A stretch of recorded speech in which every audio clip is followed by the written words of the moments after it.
When I think back on all the fears when I was pregnant, all of them dismissed except for one. The only test the state mandated was genetic. Looking for that extra chromosome. Hello and welcome to the If We Knew Then podcast. I'm Steven Socks. And I'm Lori Socks. Today we're joined again by Ben Hughes from the Down Syndrome Diagnosis Network. One Rockin Dad here to talk about his Rockin Dad Retreat. Oh, he's great. They do an annual retreat. This is, I think he said, a 7th annual retreat for the DSDN. Different cities over the years, and this year, July 2025, will be in San Diego, California. Sometimes we can have apprehensions joining groups or going on a retreat like this or just meeting other people with children with Down syndrome, and we talk about some of those unknowns.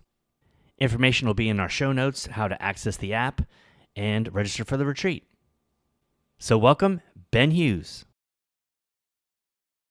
Hello, sir. How are you? Good morning. Hey, how are you? Really good. Good to see you. Yeah, good to see you too. It's been a wild year. Been busy, but pretty good. No complaints. How about y'all? Good. You say wild like there's some weight on that word. Yeah. But yeah, it's a very busy year. I think I told you last time we talked, Gelly was diagnosed with Crohn's, so we've been navigating that journey. And then my wife was diagnosed with an autoimmune disease and at the end of October, so we're figuring that out. But then there was also some good things, like I got to go to Iceland with my dad. That was really fun. Just some other trips. Ellie broke her leg this summer. It's just, I think back about everything. It's just there's more and more. First of all, I'm sorry that with all the health challenges, I know that those weigh down. And it's funny how we say things like Crohn's and autoimmune. And I think that's one of the things I think that this journey has helped me with is those big, really weighted events that happen. I think when you start off with your child's life being, at risk or a fight or even just a fight, just that you're advocating out the gate, I think that gives you different shoes to stand in. And I think that gives you a different perspective. It doesn't make any of the challenges go away and it doesn't necessarily make them easier. But I think it gives, for me, like a perspective, and not even just the perspective, but like the belief at least that we're going to get through whatever it is, because we've gotten through some big things on a daily basis. And I think that that's one thing that this community has, is that sense of perseverance. I remember very early on, we had a friend who had Tony. He has a brother who has Down syndrome, and his parents are like 100. And he was like, my brother just really keeps them alive.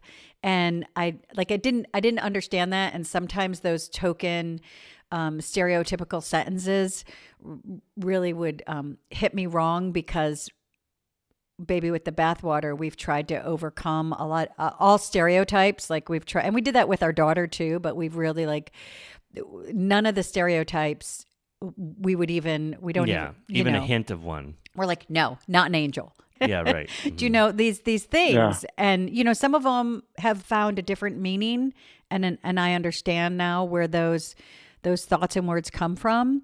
But when he said that, I was just I didn't know what to think or feel, and now I get it. I get it, because I feel like it's not necessarily that like this heavy weight, but it's like, I mean, just this already this morning, like Liam's capacity to be present and kind to others just makes my heart just explode just on a daily basis. Like, I'm just like, man. And I think when you have that, as a part of your foundation, like we're making their foundation, but when you have that as a part of your foundation as a parent, I think it changes you. And I think it brings something to your life that it's like our secret. It's like, Yeah. do you Yeah. know? Like you forget Absolutely. you forget that the world doesn't know how lucky you are and how great this is. Yeah, I agree. I mean, I think there's also a flip side to that coin too, right? Like it's not always great, but like that is definitely a superpower that I think we have. I know for a fact that I'm a much better person, much better human, much better father, husband, all of those things because of my daughter with Down syndrome. Like I can't put my finger on one specific thing, but I know that I am. I also know that she drives me crazy every now and then. Yeah, no, absolutely. And I do, yeah, I 100% there's a flip side to that because of the, the way we have to advocate and the fights that we have to fight, but I don't know, like the more I hang around and the more I see in the world, everybody has their fights and everybody's advocating and I don't see that I don't see that joy that I'm privy to every day. I'm privy to like and it's not the stereotype. I'm not like, it's not the stereotype. It's not that Liam is an angel because, he's 14 and he's, like, hey, where's your science project? Is the science project due? Are you working on energy? And he's like, I don't know. Yeah. So he is everything 14 and, in eighth grade is. But there is, I think it's just being his capacity to be present. Like he doesn't carry all of those things that we carry. And to be honest, we just had a situation where we, volunteered at school, and I fight and advocate inclusion. We want him to be on the same inclusive path as everyone. Well, this is middle school, and we were there at lunch, and we were like, well, where is Liam? Because we were leaving. And they were like, oh, well, he's over there eating lunch. And immediately my red flag goes off. I'm like, Where over is there. he? What? Oh, what is over there? And I got so fired up inside. I remained calm on the outside because I've learned that that's the best way. Right. We're like, oh, but wait, inside, hold like on. my feet started to go a little faster, like looking, being like, where is over there? And I went to the room where he is, and he was there with his BII and another student, and all in the BII room, which is adults and really cool adults, because I find that if you have the right BII that's actually supporting your child and has a mindset of inclusion and went to school for that, and that's what they're there for, they're really cool people. And these at Liam's school, Citizens of the World, there's just some amazing, genuine, just beautiful folk in there. And he was in there eating his lunch because I made his favorite lunch for him that day, and watching one of his favorite programs. And like, I guarantee, like, any of those kids out there in the other room, like, they were in the other room. Like, Right. do you know what I mean? They were, because I just looked and I was like, you know what? It's like Liam's on a really cool path.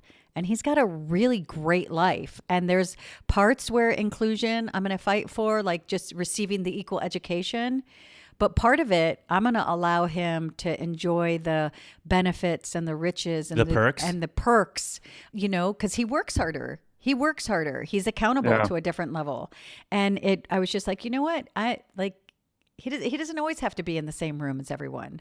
Like, well, the perks of people supporting him and helping him, when he needs it. And that's something with this community too, and that you've built on, is that you have a group of people you surround yourself with, so that when there's these other challenges in the year too, it's nice to have a place to go and just talk to someone, and Absolutely. I mean, 99% of our challenges or victories in the year could happen to anybody. It's not like, specific to the fact that we have someone with Down syndrome in our life. Right. But sometimes they weigh a little bit, and you just need to share, You're one of the people who have created that environment and created that what's it called, that community, that tribe, that support system. So that's a really, if you put those two together, that's like a perk of being a parent on this journey, is that I've been in different parent groups, and I'll be honest, like, every so often I'll connect with someone who, like, I can have like real conversations with, but you don't always get real.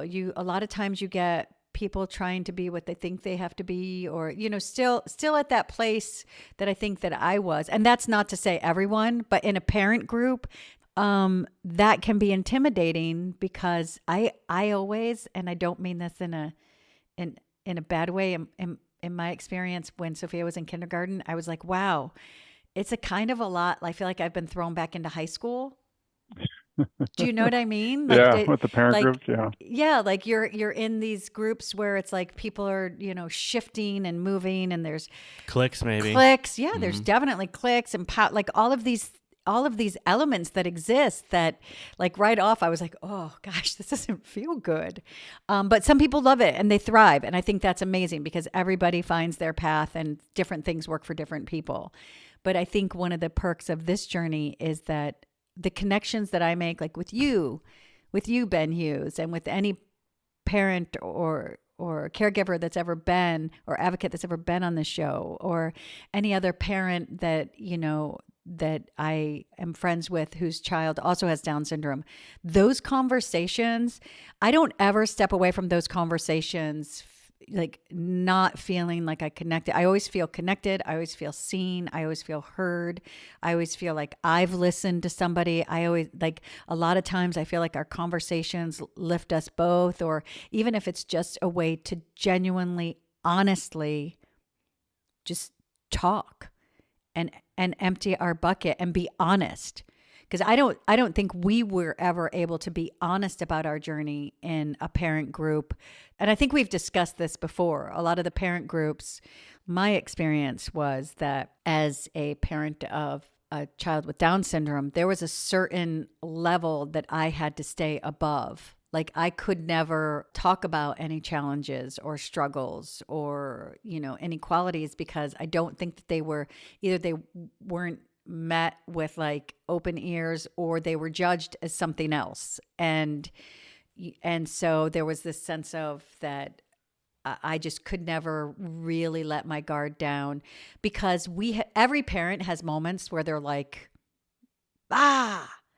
but I think I could never be, because then, even though every other parent is allowed to be like, and now I'm back on path, that followed me everywhere. And that's how I was seen. And that's how the experience of having a child with Down syndrome was viewed by people who weren't in on that journey.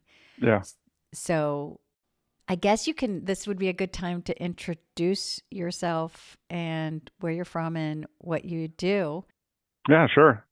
So Ben Hughes, this is my third time on the podcast.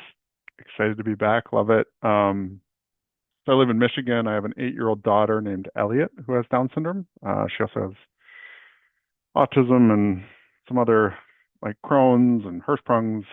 She's got a grab bag full of diagnoses, which keeps us on our toes. Married to my wife Dana. She works at home with Ellie, so she's the primary caregiver. I'm the support, I guess. Professionally, I work for General Motors, and then I'm also involved with the Down Syndrome Diagnosis Network. So I'm on the board there. I've been on the board for the Down syndrome diagnosis now for 4.5 years. And then I'm also one of the retreat directors. So I plan our Rockin Dad Retreats, so retreats for dads who have a child with Down syndrome. This year will be our 7th, I think. We were just in Nashville, which was a great time. It's our biggest retreat yet. We had 75 dads register. I think we ended up having 68 show. We had a couple that had to cancel at the end. But it was incredible. We had just a great turnout. I think it was like 40% new dads to the retreat, which is awesome. We always want to bring in new dads, just to bring them into the community, like to what you were talking about earlier, Lori, right? Like, having that community and those connections, I think, is huge. And those retreats, like, for me, have been invaluable, as just as far as like making those connections. You go in there scared because you don't really know anybody, and you leave with however many new fantastic friends that you could lean on at any time. Like, it's wild seeing some of the interactions with, like, people that you've just met, and how close and connected you feel after just a short time because of that shared bond. Like I think this last year in Nashville, I remember it was like, way too late at night after one or two beverages, and we're standing on a deck at the hotel, just like hugging, crying with other dads, like just about whatever. Like, and it's insane how powerful that is, right? Like just the difference that has made in my life, the lives of others too. It's awesome. We talked about that Nashville trip before you went, and you touched on what some of the highlights were going to be. Can you go over like some of the things you guys did? Yeah. So we were very lucky to have Chris and Nick Nikich speak. So Chris gave his probably like 20, 30-minute speech. It was very colorful. It was awesome. I think at the beginning, he looked at his dad. He's like, "Dad, can I swear?" And his dad's like, "I don't care. These are dads. Do whatever you want."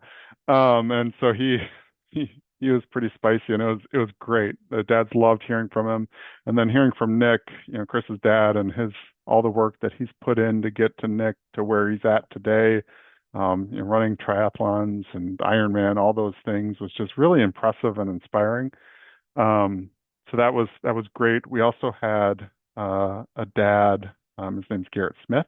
So he was on the one of the more recent seasons of The Amazing Race, and he came in second place. Him and another dad who does not have a child with Down syndrome, but Garrett does. So he talked to us about his experience there and like just overcoming obstacles and how to navigate those using some examples from The Amazing Race, which was really cool. And then we had the local association talk to us a little bit about some of the work that they're doing there. And we had our first dads panel. So we had a panel of 5 dads with who all have differing ages of kiddos with Down syndrome. Some of them are adults. I think the oldest dad had a 41-year-old daughter with Down syndrome. So just hearing about their different experiences, asking them those questions, things like that was really great. And then we had some fun too. We went to a bar that called Pins Mechanical that has like a bunch of games, like bowling and all that stuff. Did that. Went down and did the whole Broadway experience. Ate really good food. It was Nashville after all, so it was a lot of fun. That food and music, right? Yeah, exactly.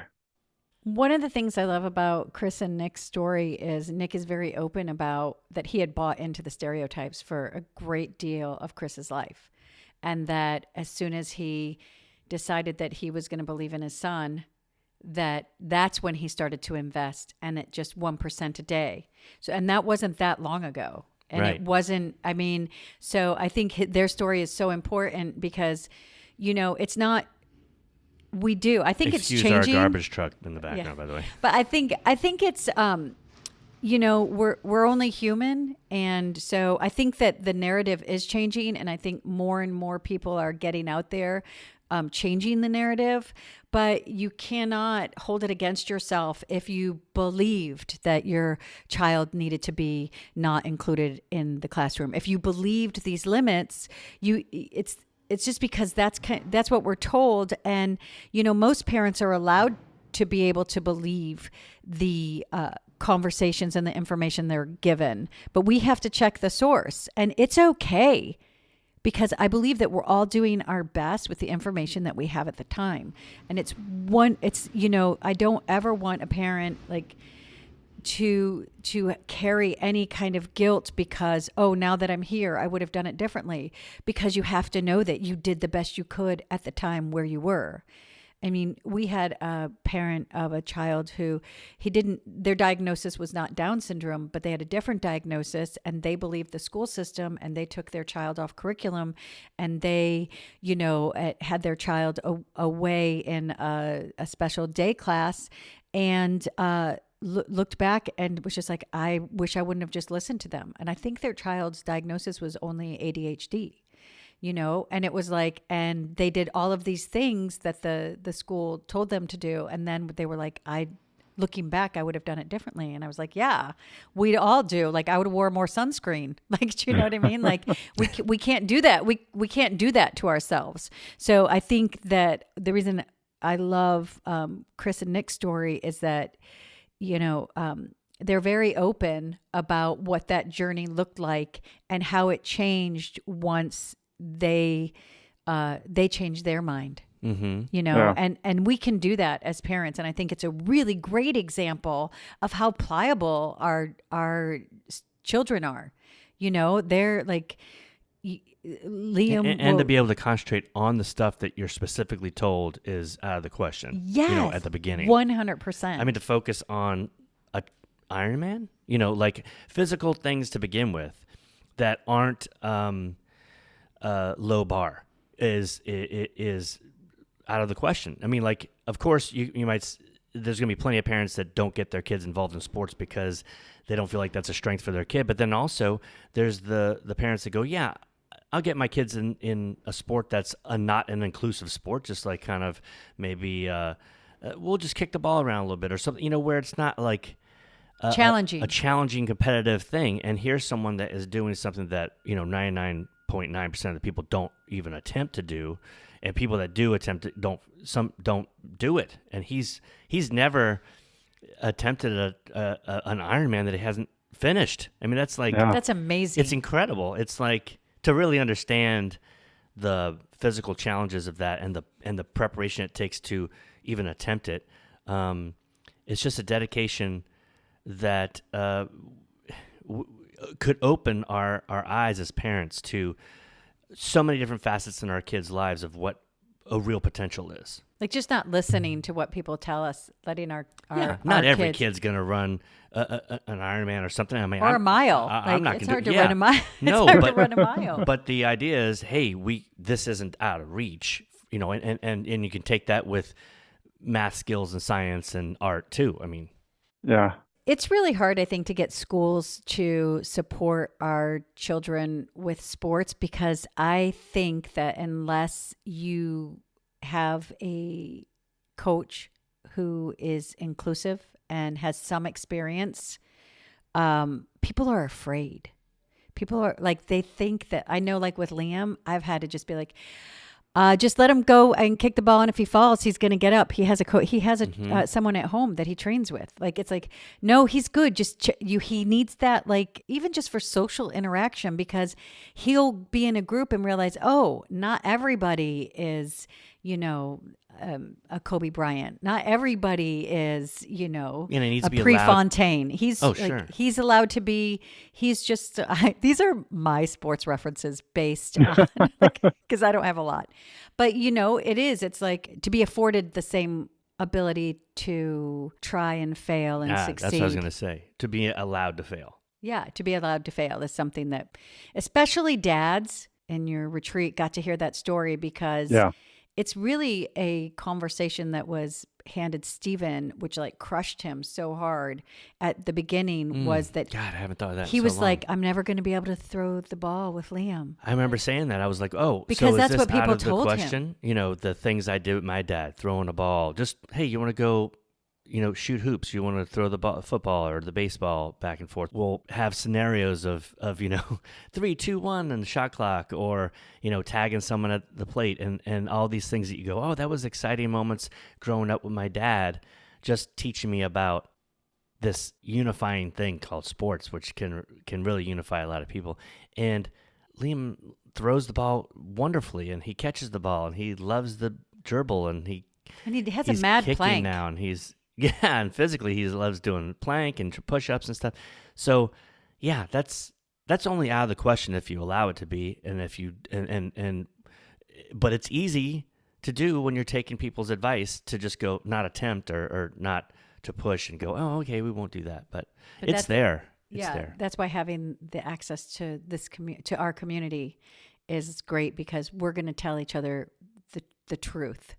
And different, and the different stories. Like we're going to share different experiences, like one student might be better at art or math or poetry or whatever it is, but everybody has a gift and everybody has an ability.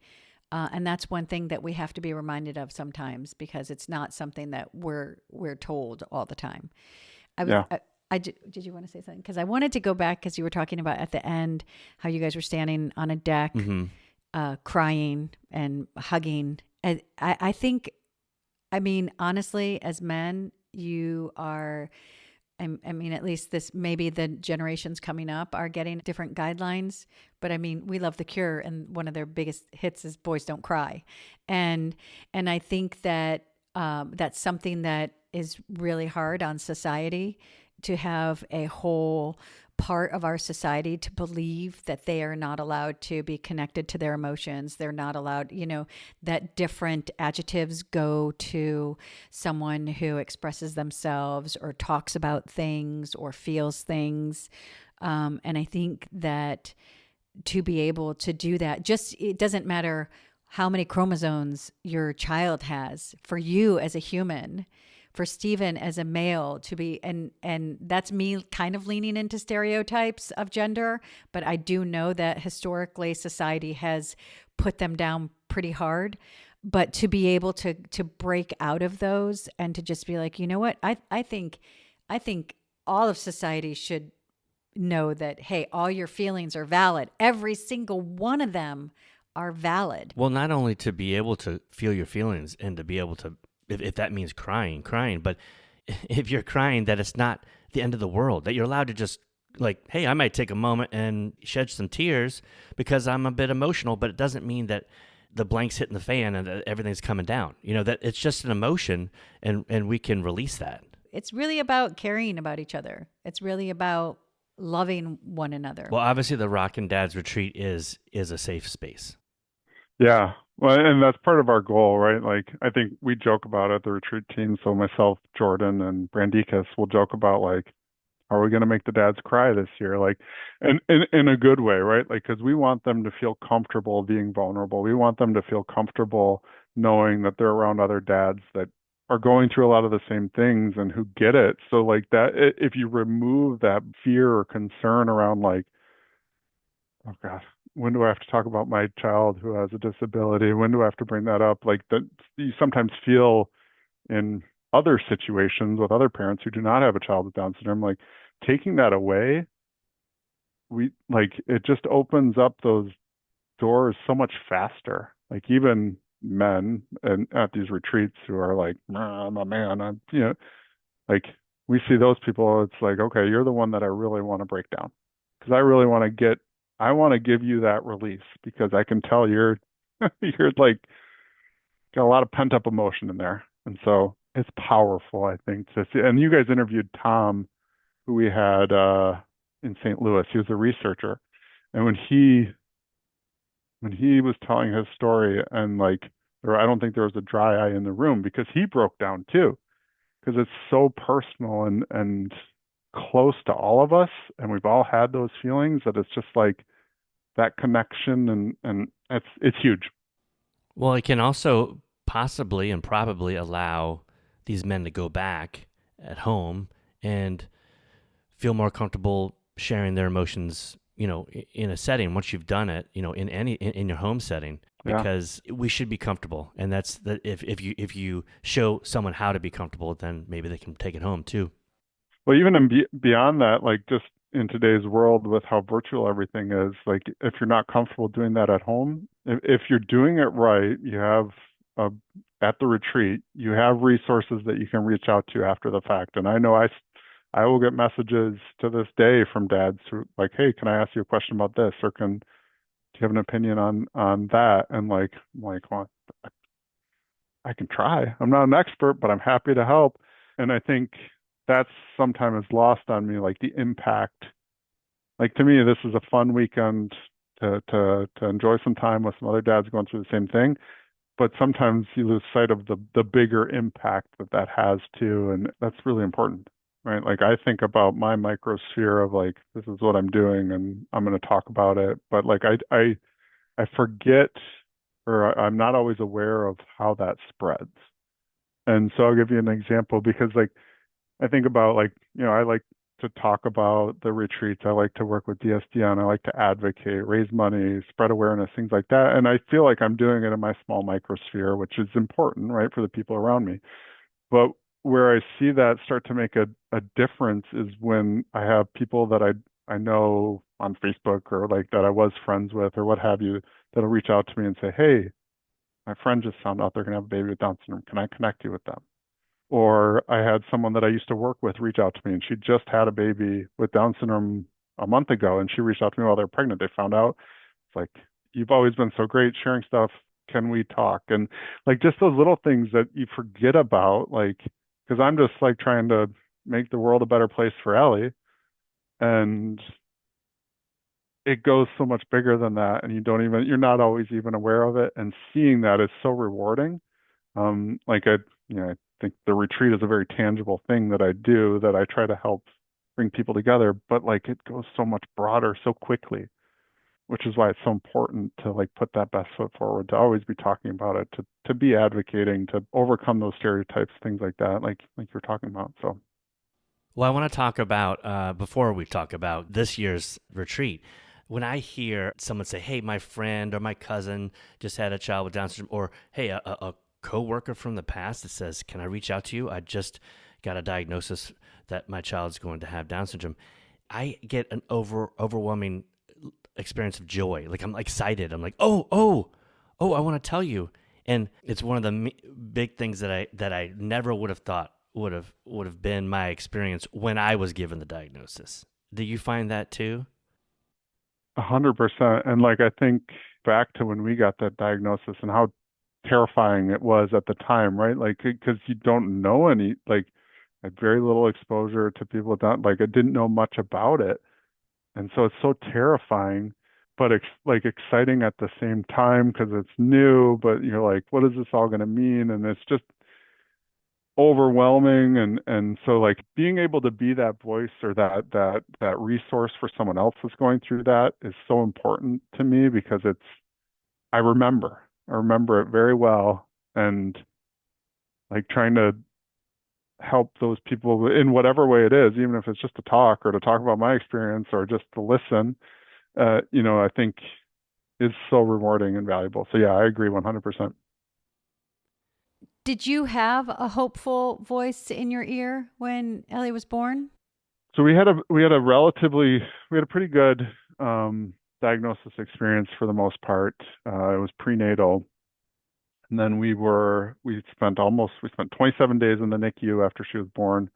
And we didn't necessarily have a close personal connection that we knew of at the time. But what we found is that in the NICU, there were some other nurses that, like, there were two nurses that worked in the NICU that both had children with Down syndrome, and they kind of gravitated towards us and said, "What do you need? How can we help?"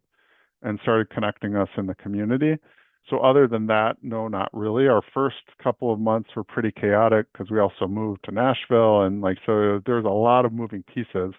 But throughout that whole process, I found out about 6 months into it, 7 months into it, that a friend I went to college with had a daughter who had Down syndrome. We'd grown apart or whatever, and he messaged me, was like, "Hey, I heard you tell that like."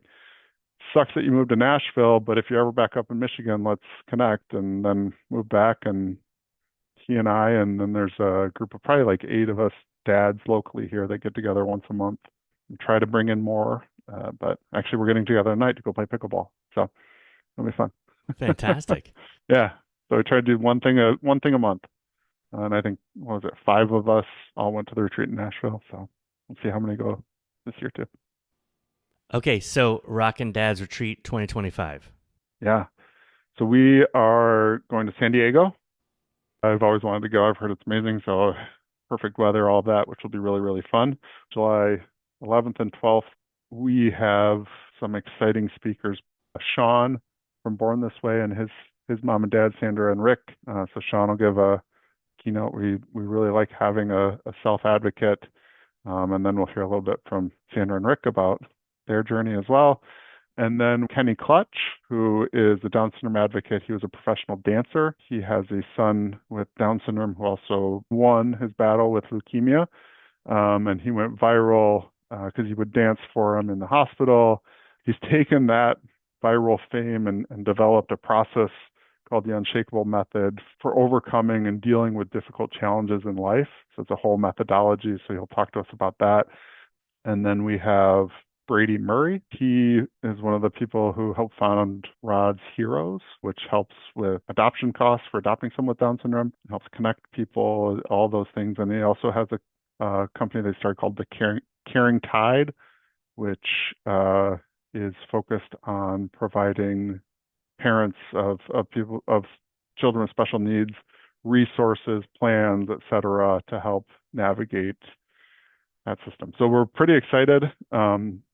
He's going to talk about the importance of like building a tribe and community and fatherhood and all of those things. So it's going to be pretty great. So we might have a couple other speakers, but or at least one more maybe, but we'll see.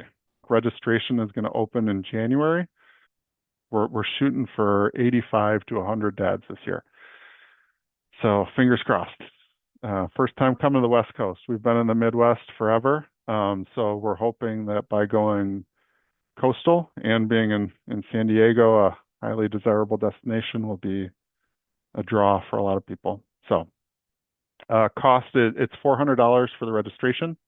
And that will get you the speakers, food, all the events that we've planned. We're still finalizing what some of those will look like. But in years past, we've gone to baseball games. We've done like axe throwing, foaling. We did go-karts. It'll be fun. So that's $400 for the registration, and then just you would have like hotel and travel costs to get there. And you'll have like a package, a hotel package type of thing. Yeah, and that will be at a discounted rate. It's San Diego, so it is expensive, but we're doing everything we can to drive those costs down to make it as affordable as possible. And if someone's flying into San Diego, they get themselves a hotel. You guys will probably have like a home base at the hotel. Yeah, so we typically the agenda is a Friday and Saturday, so we officially kick off things like Friday afternoon, do like intros. We'll give an overview of DSDN, then we'll have a keynote speaker, and then that Friday night event, whatever that ends up being. And then usually the dads will go out afterwards, socialize, get to know each other, whatnot. I mean, the unofficial start is Thursday. A lot of dads fly in Thursday. Probably like 50% of the dads will fly in Thursday and go out. We have some dads flying in Wednesdays now. They're taking advantage of it, which is great because that's the goal, right? The goal is to give dads a weekend to relax and spend time with other dads. So if they want to come in Wednesday, I'm all for it. I come in Thursdays. Haven't made it to Wednesday yet. But yeah, so then Friday we'll kick everything off. There'll be a registration. They'll get all the information that they need, a swag bag. We try to get them some fun, exciting swag. In Nashville, we did DSDN, like Rockin Dad whiskey glasses, a hat. We gave everybody a copy of Chris and Nick Nikich's book, so the 1% Better, and some other things. But we just try to make it as fun as possible. So then Friday night, the event, Saturday, kind of the same thing. We try to give everybody some free time so that they can explore the city and have some fun. So usually on Saturdays, we'll do things in the morning, have a break, and then have a night event, whatever that ends up being. It'll be fun. So you've been doing this for a while. How old is Ellie? Ellie's 8. This will be my 5th retreat, my 4th one that I've helped plan. And Liam's 14. So we're at a different place than when we started. So this can be intimidating. Yeah. To somebody, or whoever is listening, or if it's someone that you're thinking about, a dad that that, hey, this would be really good for them, but that they don't want to talk about it, or they don't want to feel the emotions, or whatever it is. Like, what would you say? Because I feel like I can acknowledge a portion of social anxiety. I can also, like within myself, I also demonstrate a severe, though you wouldn't necessarily know it, very private. I'm very, very private. I don't, honestly, nobody unless somebody knows me, they don't usually know. I don't present like oh, and my son has Down syndrome, because to me, I feel like it would just be like me saying, oh, but my daughter, Sophia, is a brunette. And that's how I've always really felt about Down syndrome and the extra chromosome, that like, I don't lead with it unless I'm talking to another parent and I can see that, you know, maybe their diagnosis isn't Down syndrome, maybe it's something else, but I can see that we share experiences, and I can see that they're still carrying the weight of it. Because I feel like then people experience like they know all about him, and then they're usually like, oh, that's not what I was expecting. And then, you know, in my mind, I'm like, well, what were you expecting? Yeah. But I don't say that because that would be really, really mean, and that wouldn't help anybody change their mind. But this might, like for me, this might be very intimidating, even though, you know, I love the gifts that are there at the very beginning. I don't like Stephen and I didn't even join a parent group because it was very intimidating to us. And also honestly, carving out the time. Yeah. You know, there's feelings of guilt, like, oh, am I going to leave you alone for the 3 days so I can go have fun? So why don't we talk about the importance of that, or maybe those feelings of being intimidated, or those feelings of being private, because I think they're very real, and I think that, you know, they can challenge and perhaps like not allow you to enjoy the benefits of an event like this. Yeah, I think it's a really good point, and it's something we are very deliberate about because we understand that that can be hard, especially if you don't know anybody. So we do a lot of work to make sure that we're thinking of ways to try to be as inclusive as possible, especially to those newcomers, because I said like 40% of the people are new. That means the 60% have been there before and they probably know somebody already. With that said, the group of guys that attend this retreat regularly, I think, are probably some of the most welcoming and understanding people that I've ever had the opportunity to interact with. Because I remember my first time, and I went with two other dads from Michigan, so I had my safety blanket. But I honestly wish I hadn't, because I feel like that, like I stuck there, and it held me back from really, like, not in a bad way. Like, I still had an amazing time at my first retreat, but I didn't put myself out there as perhaps I could have. And I think that was me holding myself back, and those fears that you were talking about, Lori, like being like, oh my gosh, what, like, I don't know these people. Is this going to be weird? Are they going to like me? Is it, do I have to talk about my kiddo? Do I have to talk about this? And like, we, at the start of every retreat, my counterpart Jordan gives like the intro, the kickoff, and he does a great job of just like setting the tone for the retreat. He will talk about, he's like, hey, this retreat is for you, and you're going to get out of it what you put into it. If you came to this retreat because you don't want to talk to anybody, and you just want to sit here and listen and not engage, then that's what you're going to get out of the retreat. But if you make a small effort and you say, you know what, I want to meet some new people and I want to have some fun, then you're going to have a great time.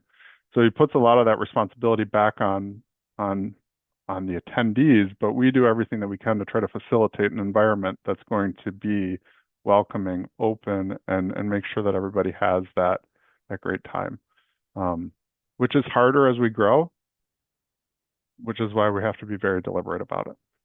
So it's something we're very cognizant.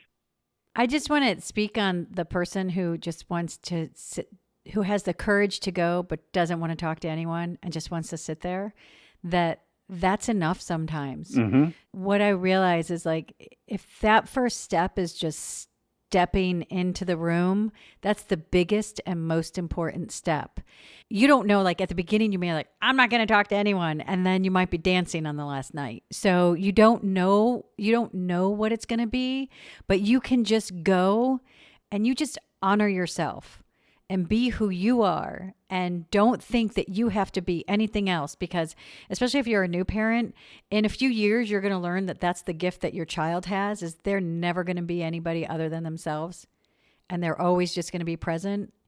But if you could just show up and not judge yourself and know that nobody's judging you, but you're making the effort to go into a room that could give you some information about something that's a very big part of your life, your story is going to be different. Yeah.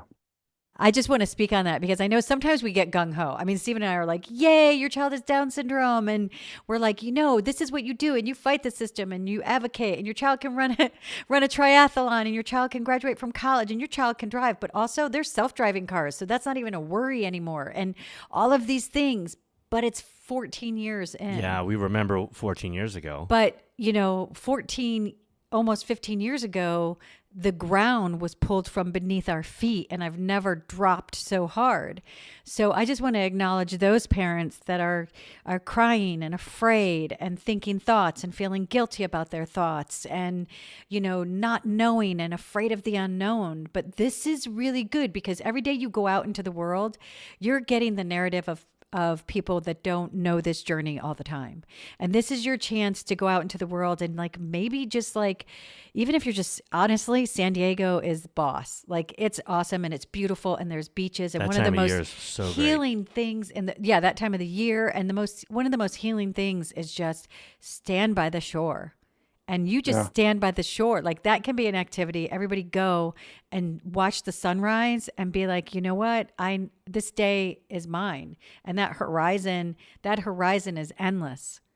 And I get to choose. Do I put my feet in the water? Do I go jump in deep? Do I sit in the sand? What do I do? Do I build a castle? But whatever it is, I feel like nature, and there's something so healing about the ocean, and make that choice to put yourself someplace that is actually going to feed your soul and feed a positive of this journey and start to change it and carve it if you don't know. Now, if you're you're a new parent and you're like, yes, I'm so excited, all these people and I know people, then this is great because you're still going to get so much information and you're going to get connections and you're going to know stories, that of somebody that down the line, oh, what do I do with puberty? What do I do with, high school? What about shaving? What about dating? What about all of these things,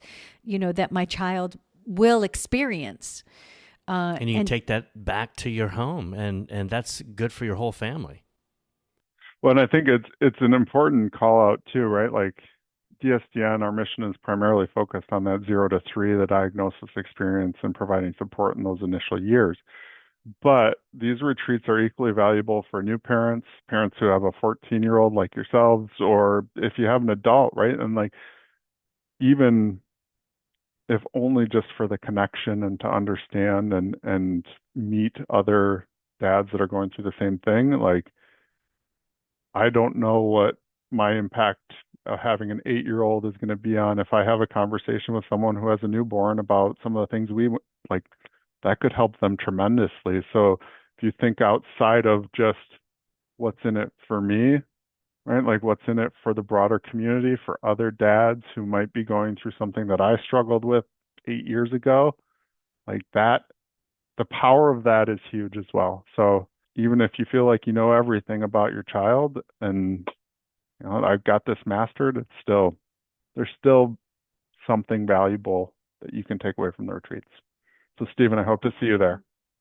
Totally. I mean, I have a lot of faith that we can hit that 100 participant mark because, San Diego is a decent sized town, but you're 2.5, 3 hours from LA, maybe a 10-hour drive from San Francisco or just a short little flight, or Phoenix. You've got a big populace here. And so I'm very hopeful that this will be the biggest one yet. I think that's guaranteed, but that 100-person mark would be pretty cool. It'd be really cool. Why don't you give that information out? The best way to get a hold of me would be to email me at ben@dsdiagnosisnetwork.org. And you guys have a pretty big Facebook presence as well. We do, and we also launched our app this year. So we have a designated app that is growing. So if you have a child with Down syndrome, I would encourage you to go out and download the app and join. We're trying to free ourselves from Facebook in many ways, right? So traditionally, a lot of our support was done on Facebook, and that comes with all of the requirements of meeting Facebook's requirements. dealing with Facebook's algorithm, all of those things that are good and bad, right? Depending on how you feel about it, but like it just limits our potential to support our community as much as we would like to, which is why we decided to do a standalone app. So that is out there and available. So I would love for everybody to download that and join the app too. DSDN Rockin Parents is the name of the app. You could just go straight to your search, and even as soon as you put in DSDN. Good. I'm looking forward to exploring that. We'll put all that information in the show notes, yeah? Yeah, that'll all be in the show notes. There we go. Well, Ben, so great to talk to you again. Very excited. I'm so happy to see your face. And I love the Rockin Dad t-shirt. Yeah, I figured I'd represent. Some of that good swag. Yeah, exactly. Take care. Send our love to everyone. Will do. Thank you, Ben. Thanks. Bye-bye. Please follow us on Twitter at If We Knew Then Pod, and you can drop us a line on our Facebook page at If We Knew Then Pod, or visit our website, ifweknewthen.com, to send us an email with questions and comments. And you can join our mailing list there and get alerts of future podcast episodes. All these links will be added to this episode's show notes. Thank you again, and we look forward to you joining us on the next episode of If We Knew Then.